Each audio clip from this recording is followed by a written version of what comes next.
بسم اللہ الرحمن الرحیم۔ آپ دیکھ رہے ہیں Dastak with Faryal Ahmed YouTube channel اور میں ہوں آپ کی میزبان فریال احمد۔ اپنے تمام دیکھنے اور سننے والوں کو دل کی اتھاہ گہرائیوں سے خوش آمدید اور السلام علیکم ورحمۃ اللہ وبرکاتہ۔ ناظرین، کافی دنوں کے بعد اپنی ویڈیو بنا رہی ہوں آپ کے لیے، اور یہ عرس مبارک حضور داتا گنج بخش علی حجویری رحمۃ اللہ علیہ کے موقع پر ایک اسپیشل ویڈیو ہے، جس میں کشف المحجوب جو کتاب ہے حضور داتا گنج بخش رحمۃ اللہ علیہ کی، اس کے بارے میں تھوڑی سی تفصیلاً آپ سے بات کروں گی۔ یہ اس وقت میرے سامنے کشف المحجوب ہے، اور اس کے مصنف السید علی بن عثمان الحجویری المعروف داتا گنج بخش رحمۃ اللہ علیہ، اور اس کا ترجمہ کیا ہے مفتی سید غلام معین الدین نعیمی رحمۃ اللہ علیہ نے، اور یہ اوصاف القرآن پبلیکیشنز کی کتاب ہے جہاں سے یہ پرنٹ ہوئی ہے۔ کشف المحجوب کے بارے میں کہا جاتا ہے کہ جس کا کوئی مرشد نہیں، اس کی یہ کتاب مرشد ہے۔ اس میں مختلف چیپٹر ہیں، اور مختلف چیپٹر کے حوالے سے جو سب سے زیادہ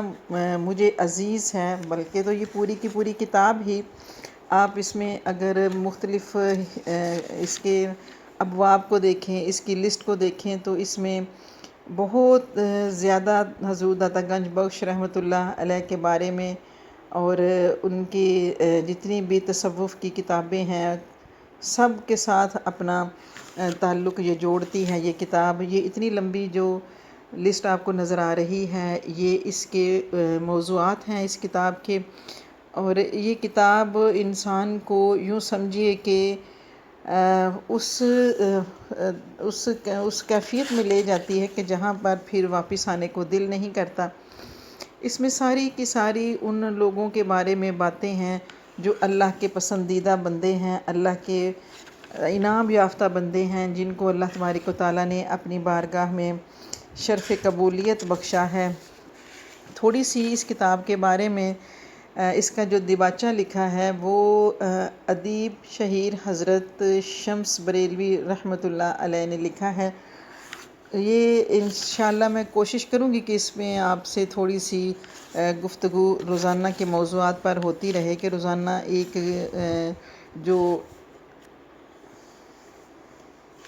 روزانہ اس کی کچھ ٹاپک کو مختصراً آپ کے سامنے پیش کرتی رہوں، کیونکہ یہ بڑی ہی میری فیورٹ کتاب ہے، اور اس کی جو چیزیں میں آپ تک پہنچانا چاہتی ہوں وہ حضور داتا گنج بخش علی حجویری رحمۃ اللہ علیہ، جو کہ معروف ہیں داتا گنج بخش کے نام سے، اور آپ کا اس میں گرامی خود آپ کی تحریر کے مطابق علی بن عثمان جلابی یا علی بن عثمان بن علی الجلابی الغزنوی ہے۔ آپ غزنین یعنی غزنی کے قریب جلاب و حجویر کے رہنے والے تھے۔ اسی مناسبت سے کبھی آپ نے خود کو، یعنی آپ کی کتاب کے ہی مطابق، خود کو کبھی جلابی اور کبھی حجویری تحریر فرماتے ہیں۔ آپ نے کشف المحجوب میں متعدد جگہ اپنا نام نامی تحریر فرمایا ہے، اور اس کی جو توجیہ ہے وہ کچھ اس طرح ہے کہ بر صغیر پاک و ہند میں حضرت داتا گنج بخش کے لقب سے آپ مشہور و معروف ہیں۔ گنج بخش کا لقب حضرت خواجہ غریب نواز رحمۃ اللہ علیہ نے مزار پر انوار پر چلہ کشی کے بعد بوقت رخصت ایک الوداعی منقبت میں پیش کیا تھا، اور وہ معروف منقبت کون سی تھی؟ جی وہی جس کے اشعار آج بھی حضور داتا گنج بخش رحمۃ اللہ علیہ کے مزار اقدس پر لکھے ہوئے ہیں۔ گنج بخش فیض عالم مظہر نور خدا، ناکساراں پیر کامل کامل آرا رہنما۔ تو یہ حضور داتا گنج بخش رحمۃ اللہ علیہ کی بارگاہ میں وہ ایک نذرانہ عقیدت تھا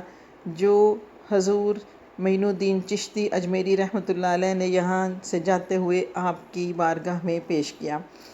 اور اگر آپ کا سلسلہ نسب دیکھا جائے تو قربان جائیے آپ کے سلسلہ نسب پر، وہ لوگ جو صرف حضور داتا گنج بخش کو صرف نام سے جانتے ہیں کہ داتا صاحب، ان کی عقیدت کا عالم بھی دیکھنے والا ہوتا ہے، لیکن جب آپ کا سلسلہ نسب دیکھا جائے جس پر آپ کے اکثر سوانح نگاروں نے اتفاق کیا ہے، وہ یہ ہے کہ حضرت علی حجویری بن عثمان بن سید علی بن عبد الرحمن بن شجاع بن ابو الحسن اصغر بن زید بن حضرت امام حسن رضی اللہ تعالی عنہ بن حضرت علی رضی اللہ تعالی عنہ بن ابی طالب، اسی طرح آپ ہاشمی سید ہیں اور آپ کا سلسلہ نسب 8ویں پشت میں حضرت علی کرم اللہ وجہہ سے جا ملتا ہے۔ سبحان اللہ۔ اسی طرح حضرت غوث پاک کی جب ہم بات کرتے ہیں تو ان کا جو شجر نسب ہے وہ بھی 10ویں پشت سے جا کر حضرت امام حسن رضی اللہ تعالی عنہ سے ملتا ہے۔ اس حوالے سے حضور داتا گنج بخش علی حجویری کا جو سلسلہ نسب ہے وہ 8ویں پشت سے حضرت علی کرم اللہ وجہہ سے جا کے ملتا ہے۔ آپ کی جو سال ولادت بتائی گئی ہے عام طور پر وہ ہے 400 ہجری، اس کو تسلیم کیا گیا ہے، اور مختلف سوانح نگار اس پر متفق ہیں کہ جلاب و حجویر جو غزنی کے قریے یا محلے تھے، آپ کا مولود و مسکن رہا ہے، کیونکہ کچھ عرصہ آپ جلاب میں بھی رہے اور کچھ عرصہ آپ نے حجویر میں بھی گزارا۔ کشف المحجوب میں آپ نے اپنے اسم گرامی کے ساتھ وطن کی صراحت اس طرح فرمائی ہے: علی بن عثمان بن علی الجلابی الغزنوی الحجویری۔ تو یہ آپ کا سال ولادت اور وطن ہے کہ آپ کہاں سے آئے، آپ کا نسب کیا ہے اور آپ کی پیدائش کا سال کیا ہے۔ حضور داتا گنج بخش علی حجویری کے جو اساتذہ کرام ہیں ان کو اگر دیکھا جائے تو ان کے اساتذہ کرام کی مہربانیوں اور عنایتوں کو وہ اکثر یاد فرماتے تھے، اور فرماتے تھے کہ جس طرح طریقت و شریعت کے مباحث پر بحث فرماتے ہیں اور استدلال لاتے ہیں اور قرآن و حدیث و خبر سے جس طرح سند پیش کرتے ہیں، اس سے صاف ظاہر ہوتا ہے کہ حضور داتا گنج بخش کو اپنے علوم پر کافی دسترست اور دستگاہ کاملہ حاصل تھی۔ پھر جہاں ان باقی شیخ طریقت کی نظر کیمیا نے حضور داتا گنج بخش کو رحمۃ اللہ علیہ کو طریقت میں اس بلندی پر پہنچایا، وہ اگر علوم دینی یعنی تفسیر و حدیث میں بھی آپ کو ایسی بصارت عطا کر دیں جو ممتاز بنا دے تو کیا تعجب ہے۔ صوفیہ مؤخرین اور اپنے مرشد گرامی سے جو تعلق خاطر حضرت علی حجویری کو تھا، اس کا اندازہ اس امر سے ہوتا ہے کہ حضرت ابو الفضل الخلی رحمۃ اللہ علیہ کا جب وصال ہوا تو ان کا سر اقدس حضرت علی حجویری کی گود میں تھا۔ اس سے یہ بھی ظاہر ہوتا ہے کہ مرشد کو اپنے اس مرید سے خاص درجے کی محبت تھی۔ پھر حضور داتا گنج بخش رحمۃ اللہ علیہ کا شجر طریقت ہمیں دکھائی دیتا ہے، اور شجر طریقت کے بعد حضرت داتا گنج بخش رحمۃ اللہ علیہ کے ہم عصر جو مشائخ ہیں ان کا ہمیں ذکر ملتا ہے، اور جس میں معروف جو نام ہمیں نظر آ رہا ہے وہ حضرت امام ابو القاسم القشیری رحمۃ اللہ علیہ کا ہے۔ پھر حضرت داتا گنج بخش رحمۃ اللہ علیہ کا مسلک طریقت، اس میں ہمیں جو چیز نظر آتی ہے وہ کچھ اس طرح ہے کہ جہاں حضرت امام اعظم رحمۃ اللہ علیہ کا نام نامی لیتے ہیں تو حضور داتا گنج بخش احترام کو ملحوظ خاطر رکھتے ہیں۔ کشف المحجوب میں ایک جگہ امام اعظم رضی اللہ تعالیٰ عنہ کا ذکر اس طرح کرتے ہیں کہ امامہ مقتدائے سنیہ شرف فقہا عز علماء ابو حنیفہ نعمان بن ثابت الخراز رحمۃ اللہ علیہ۔ پھر حضرت داتا گنج بخش کی جو ازدواجی زندگی ہمیں نظر آتی ہے، حضرت کی ازدواجی زندگی کے سلسلے میں کشف المحجوب یا کسی اور تذکرے میں کوئی صراحت نہیں ملتی۔ کشف المحجوب سے صرف اس قدر ظاہر ہوتا ہے کہ حضور داتا گنج بخش نے ایک شادی کی، اور جب کچھ مدت کے بعد ان سے مفارقت ہو گئی تو پھر آپ نے ساری زندگی دوسری شادی نہیں کی۔ اب مین چیز جہاں پر میں آپ کی توجہ دلانا چاہتی ہوں، لاہور میں ورود مسعود اور اس کے پاکیزہ اثرات۔ حضرت داتا گنج بخش رحمۃ اللہ علیہ کی عمر کا کافی حصہ سیر و سیاحت میں بسر ہوا۔ آپ کا جو تجرد اور توکل اس سیاحت میں آپ کا معاون تھا، چنانچہ اسی سیاحت کے دوران اپنے مرشد کے اشارے پر یا اپنی طبیعت کے تقاضے سے آپ نے لاہور کا قصد فرمایا۔ اس سلسلے میں بہت سی دلاویز حکایتیں ہیں جن کی تردید کی بہت گنجائش ہے۔ اسی سلسلے میں بس اتنا کہا جا سکتا ہے کہ جب آپ نے لاہور میں ورود فرمایا تو سلطان مسعود بن سلطان محمود غزنوی 431 ہجری لاہور کا حاکم تھا، لیکن سال اور ورود کا تعین جو ہے وہ دشوار ہے۔ آپ کے ورود مسعود نے لاہور کے قالب میں ایک نئی جان ڈال دی۔ آپ کے قیام کے دوران ہزاروں گم گشتگان بادیہ ضلالت و گمراہی سے آپ نے ہدایت پائی اور ہزاروں مشرکوں کے دلوں سے کلمہ توحید پڑھا کر زنگ کفر و شرک کو دور فرمایا۔ حضور داتا گنج بخش رحمۃ اللہ علیہ نے لاہور میں ورود فرمانے کے بعد اپنا تمام وقت تبلیغ اسلام اور تصنیف و تالیف میں صرف فرمایا۔ دربار شاہی سے آپ کا کسی قسم کا تعلق نہیں تھا اور تبلیغ اسلام کا جو کام آپ نے شروع فرمایا تھا اس کو بعد میں آنے والے اکابرین صوفیہ نے اپنے پاکیزہ اور اعلیٰ کردار سے اسلام کی سچی اور پاکیزہ تصویر پیش کر کے پایہ تکمیل کو پہنچایا۔ حضور داتا گنج بخش کے اگر علمی کارناموں کو دیکھا جائے تو ایک لمبی تفصیل ہمیں ملتی ہے، میں اس کو پھر کسی اور وقت کے لیے رکھتی ہوں۔ پھر کشف المحجوب کی زبان اور اسلوب بیان جو ہے وہ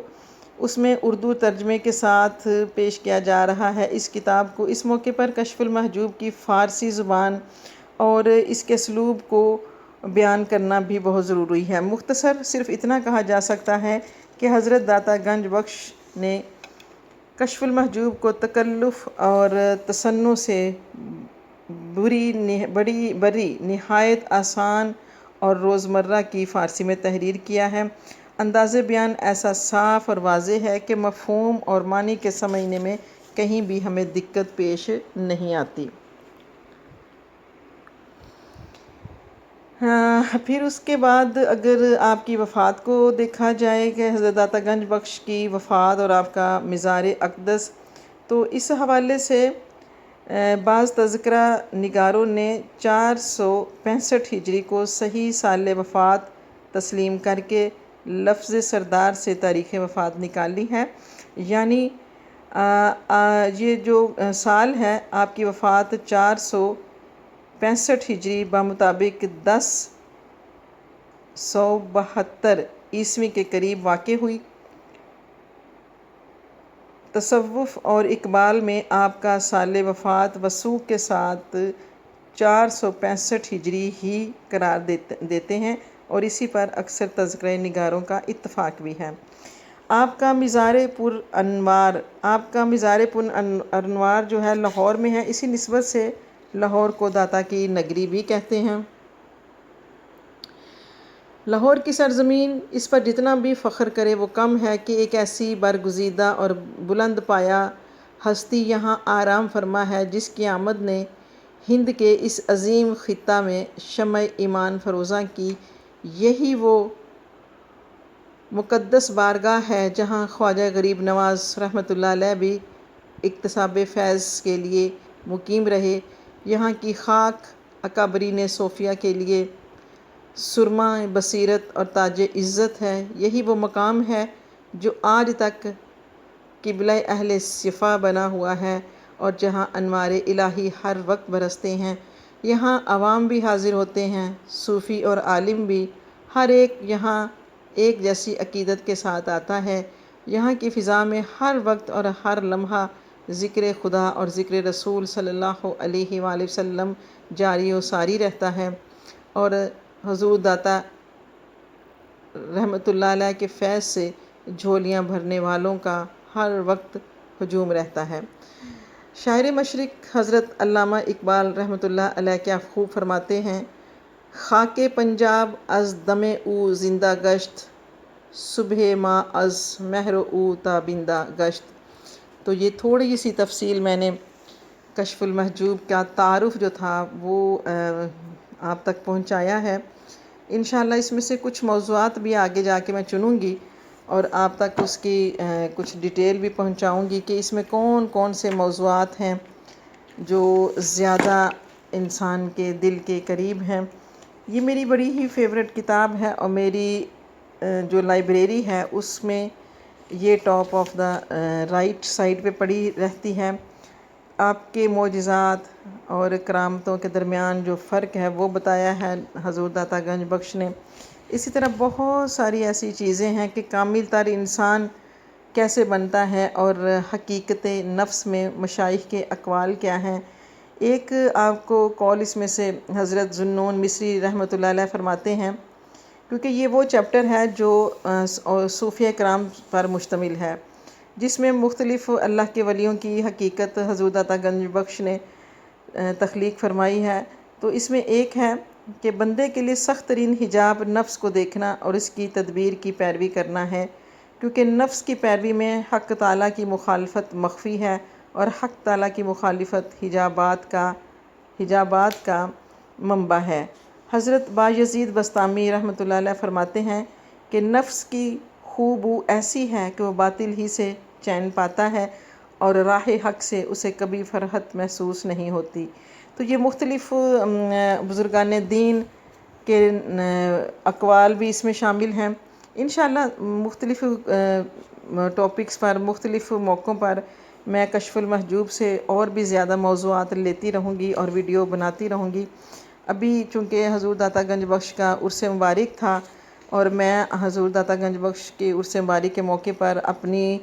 خدمات سر انجام نہیں دے سکی اس طریقے سے، تو دل میں ایک کلک سا تھا، ایک کسک سی تھی کہ میں نے حضور داتا گنج بخش رحمۃ اللہ علیہ کی بارگاہ میں ایک پروگرام کے ذریعے اپنی خدمت پیش نہیں کی۔ تو یہ اسی سلسلے کی ایک کڑی ہے۔ انشاءاللہ مزید آگے میں یہ اب سارا جو حضور داتا گنج بخش رحمۃ اللہ علیہ کی کتاب کشف المحجوب ہے، اس میں سے مختلف ٹاپکس کے حوالے سے بات کرتی رہوں گی۔ تو یہ ایک چھوٹی سی کوشش تھی کشف المحجوب کا تعارف کے ساتھ اس میں بتائے گئے جو مضمون ہیں ان کے بارے میں کچھ باتیں آپ سے شیئر کرنی تھی۔ تو انشاءاللہ اس میں ایک دو چیزیں سما کے جو ایک چیزیں ہیں جس کے بارے میں کچھ بڑی عجیب عجیب باتیں پھیل جاتی ہیں کہ سما کے احکام، سما کے متعلق مشائخ کے اقوال، سما میں صوفیوں کا اختلاف، سما کے متعلق معاملات اور وجود اور تواجد کے مراتب اور آداب سما، یہ اس کے آخری موضوعات میں سے ہیں جو میں نے یہاں سے لے کر یہاں تک بتائے کہ آداب سما، کیونکہ حضور داتا گنج بخش رحمۃ اللہ علیہ کے دربار کی ایک خاص خوبی وہاں پہ محفل سما کا ہونا ہے، اور پھر حضور محی الدین چشتی اجمیری رحمۃ اللہ علیہ کے مزار شریف پر جو سما کا اہتمام کیا جاتا ہے وہ سما کس طرح کا ہے اور کس طرح ہونا چاہیے سما کو، تو یہ ساری چیزیں بھی انشاءاللہ میں اپنے اگلے ایپیسوڈ میں سما اور سما کے بارے میں جو انفارمیشن ہے، پھر وجد کیا ہے، سما کیا ہے، اس بارے میں انشاءاللہ آپ سے گفتگو کروں گی۔ اس کے ساتھ ہی مجھے اجازت دیجیے۔ والسلام علیکم ورحمۃ اللہ وبرکاتہ۔ اگر آپ کو پروگرام دستک پسند آ رہا ہے تو میرے چینل کو سبسکرائب کریں، بیل آئیکن کو پریس کریں، کمنٹ سیکشن میں جا کر اپنے خیالات کا اور اپنے رائے کا اظہار کریں۔ آپ کی رائے کی منتظر فریال احمد۔ والسلام علیکم ورحمۃ اللہ وبرکاتہ۔